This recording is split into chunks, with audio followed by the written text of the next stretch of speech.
Jangan-jangan Aep juga ini pemain. Kan kita harus banyak nih mencari. Jadi termasuk handphonenya Aep perlu juga dicek, Bang Samad. Nah kalau ini ternyata siklusnya bau-bau narkoba semua, kita repot, Bang. Kalau ditumbalkan cuman si geng motor.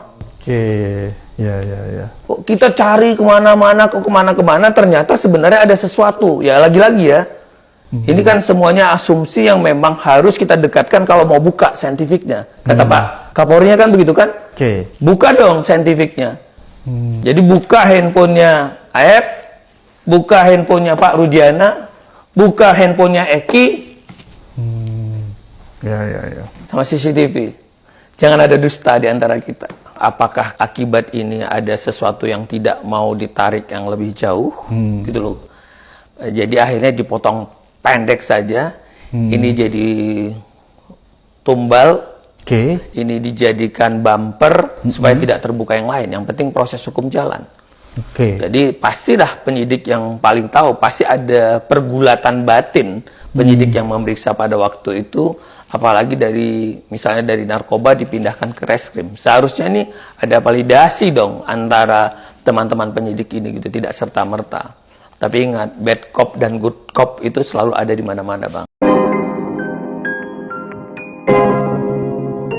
Hai guys, balik lagi di Uki Kelvin. Gimana kabar kalian? Dan seperti biasa kita lanjutin lagi kasusnya Vina guys. Dan seperti biasa ini Rudiano kan kemarin sempat melaporkan ya ke Kang Deddy Mulyadi nih.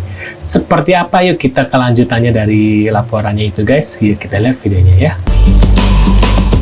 Deddy Mulyadi menanggapi adanya laporan Ibtu Rudiana ke Polda Jawa Barat terkait keikutsertaannya dalam mengungkap peristiwa yang terjadi terhadap almarhum dan almarhumah Eki dan Vina 2016 silam. Deddy Mulyadi dilaporkan Ibtu Rudiana terkait penayangan di channel YouTube bersama saksi kunci Dede. Dalam tayangannya, Dede menyebut bahwa ia memberikan keterangan pada 2016 lalu dipaksa atau dikendalikan oleh Ibtu Rudiana, ayah Eki, untuk berbicara tidak sesuai fakta kejadian. Deddy Mulyadi mengatakan usai acara Just Talk, secerca cahaya terpidana di kasus Vina Cirebon di Bandung, ia mengaku berterima kasih terhadap laporan yang dilayangkan Ibtu Rudiana. Namun, ia juga mengaku aneh bahwa yang melaporkan hal tersebut adalah orang yang berbohong. Ya, saya memberikan apresiasi ya pada semua pihak, narasumber, Universitas Maranatha, teman-teman Kadin, Pradi, terhadap aksi kemanusiaan yang dilakukan. Karena ini adalah perspektif yang baik, usaha kita untuk memberikan keberpihakan yang nyata pada kaum jelata yang mengalami derita. Ini ada peristiwa kemanusiaan yang harus kita jaga dan kawal secara bersama-sama agar mereka terlibat darinya.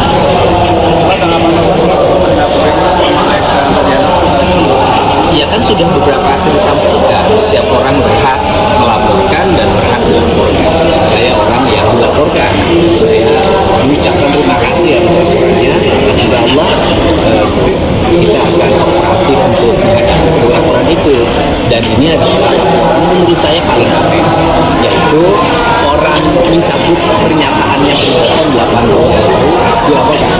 Kan biasanya yang dilaporkan itu adalah orang yang berbohong. Nah ini orang yang menyatakan saya pernah berbohong dilaporkan.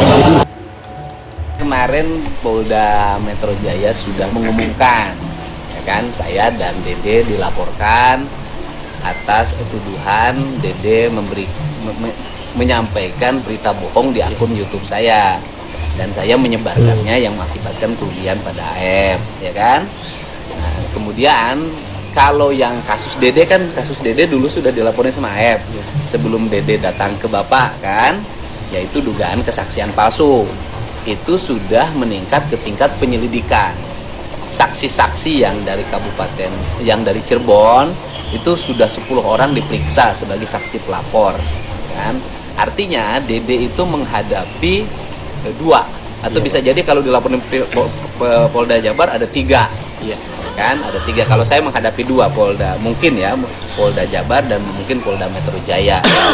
Kemudian kalau di Bareskrim, artinya kan kalau Dede yang paling berat menurut saya yang di Bareskrim, gitu ya. Kalau di Polda Jabar dan di Polda Metro kan ini mah kan dongeng, kan yang berbohongnya juga Dede. Iya. Ya kan ya? Iya. 2016 kan Dede berbohong. Iya. Ya kan, yang mengakibatkan dari berbohong itu 8 orang jadi terpidana, 7 penjara seumur hidup, 1 sakatata. Kan dari berbohong Dede dan Aib itu kan gitu. Nah, yang berbohongnya sudah ngaku. Kan Dede berbohong. Iya. Sudah ngaku di akun YouTube saya. Iya. Dede teh berbohong. Sudah ngaku kan? Sudah ngaku. Sekarang dilaporkan karena Dede Berbohong. menyebarkan berita bohong. Padahal Dede teh di akun YouTube saya itu menyampaikan bahwa saya pernah berbohong. Mana yang benar? Ini mah Pak Gaji, terus Pak Aib Dede gajian guys, katanya kan si Pak 7, Pak 5, ini kan terus, ini ya Gegep, kebutuhan apa? tahan, kok bisa gajian itu ya guys. Tinggal dimanfaatkan. Kan lamun aya butuh-butuh nembok-nembok ya. Lamun teu bengkok nembok nabi sing bengkok. Ke bengkok nembokna. Jadi. Nembok. Terus apa jadi? Dahar geus. Mangi deungeunna teh daharna. Alhamdulillah. Tahu nggak mangi deungeunna teh? Lamun kalau di bahasa Indonesia kan ada ikan, ada lauknya, enggak. Bahasa Sunda nama deungeunna. Kan kabarnya kan kalau si bapaknya Aib kan ini ya, si Aib bilang kalau bapaknya itu ditahan gitu ya, tapi kok bisa seakan-akan nggak ada rasa ini guys, nggak ada rasa si bapaknya tuh masih senang gitu ya tinggal bersama Kang Deddy, malahan kayaknya happy dapat gajian gitu ya, dapat kerjaan gitu ya guys, nggak ada tekanan gitu aku lihat dari matanya si Dede, begitu juga dengan bapaknya si Aib ya. Kenapa Aib ini ya, udahlah Aib, mengaku saja kamu itu ya, nggak usah ini, kamu udah bakal jadi ini ya, bakal jadi kambing hitamnya si Rudiano ini. Rudiano sedang mencuci-cuci nih, dia awal-awal seperti ini, nanti lama-lama dia akan mengakui kalau ini adalah kesalahan, yaitu kecelakaan tunggal guys. Lama-lama seperti itu, lihat aja nanti ke depannya si Aib doang ini yang jadi tumbal ini ya guys, tumbalnya. Kita lihat aja nanti ya. Singgung soal politik, saya ingin Kang Deddy menjawab itu. Kamu nuduh ya, saya politisasi kasus ini ya. Itu, saya mau Pasti nanya. tolong dijawab. Tanya sama Pak Otto, justru kasus ini akan menghambat saya tadinya. Ini kasus ini, kalau tidak Pak Prabowo sangat mencintai saya dan mendukung apa yang saya lakukan, nggak jadi nyalon gubernur. Mantap kali ini. Serius ini. Saya serius. Jadi kalau dikatakan saya mempolitisasi kasus ini, justru kasus tujur perbinaan ini akan membuat saya batal nyalon gubernur. Batal nggak sih? Nggak kan? Karena Pak Prabowo-nya menggunakan rasa. Kan kata Pak Prabowo begini, bantulah banyak orang. Kalau kamu tidak bisa bantu banyak orang, bantulah sedikit orang. Kalau kamu tidak bantu sedikit orang, kamu bantulah 1 orang. Kalau kamu bantu 1 orang tidak bisa, jangan bikin susah orang. Bener. Nah, saya ini mengamalkan itu. Karena saya mengamalkan itu, rekomendasinya jadi cepat. Untung pimpinan saya Prabowo Subianto, kalau yang lain nggak jadi saya calonin. Pemilik akun YouTube Kang Deddy Mulyadi Channel yang akan berjuang untuk semua rakyat. Saya minta Deddy Mulyadi dan Dhani Winata agar segera dibantu, didukung supaya bisa membantu saya di pusat, bisa membantu saya di Jakarta untuk kita bela rakyat Indonesia. Terima kasih. Ya lu siapa? Reza Indragiri meributkan. Saya menunggu. Saya ingin tahu apakah ada. Siapa? Ini bukan pembunuhan sekelas mafia Meksiko yang mereka komunikasi lewat telegram segala macam. Anak-anak ini menarget beberapa orang seperti tadi dalam kesaksiannya Sudirman, ya.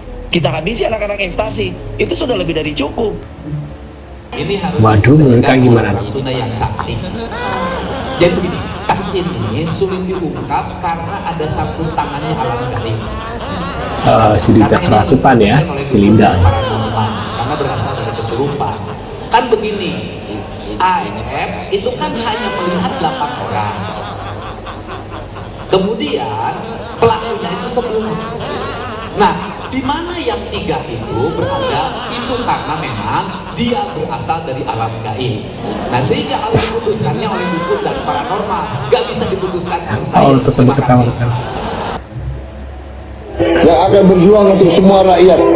Saya minta Dedi Mulyadi dan Dani Wiranata akan segera dibantu, didukung supaya bisa membantu saya di pusat, bisa membantu saya di Jakarta untuk kita bela rakyat Indonesia. Terima kasih. Saya orang paling pertama yang tidak suka Pak Dedi Mulyadi itu menjadi gubernur Jawa Barat. Saya sangat tidak suka. Kenapa? Alasannya, yang pertama, yang bisa menikmati itu Jawa Barat. Jawa Tengah nggak bisa menikmati. Saya lebih setuju Kang Dedi Mulyadi itu kalau nggak jadi Menteri Polhukam, yaitu Menteri Sosial. Saya lebih setujunya ke situ ya, karena dengan menjadi Menteri Sosial, bukan cuma Jawa Barat yang bisa menikmati, tapi seluruh Indonesia. Kalau Menteri Polhukam, tegaknya hukum. Dia lebih fokus kepada jangan sampai tajam ke bawah, tumbul kemana-mana. Ya, jadi dalam hal ini jujur bukan saya benci ya. Saya nggak suka saja kalau Kang Dedi Mulyadi itu mencalonkan diri sebagai Gubernur Jawa Barat, karena hanya bisa nikmati sekitaran Jawa Barat saja. Masyarakat Indonesia yang lain nggak bisa menikmati hasil kinerjanya. Ayo loh, siapa dong yang melaporkan siap-siap berhadapan dengan jenderal yang sebenarnya, yaitu Prabowo. Menurut kalian gimana? Tulis kolom komentar. Terima kasih udah hadir dan jangan lupa bantu subscribe dan sampai jumpa di video selanjutnya guys. See you.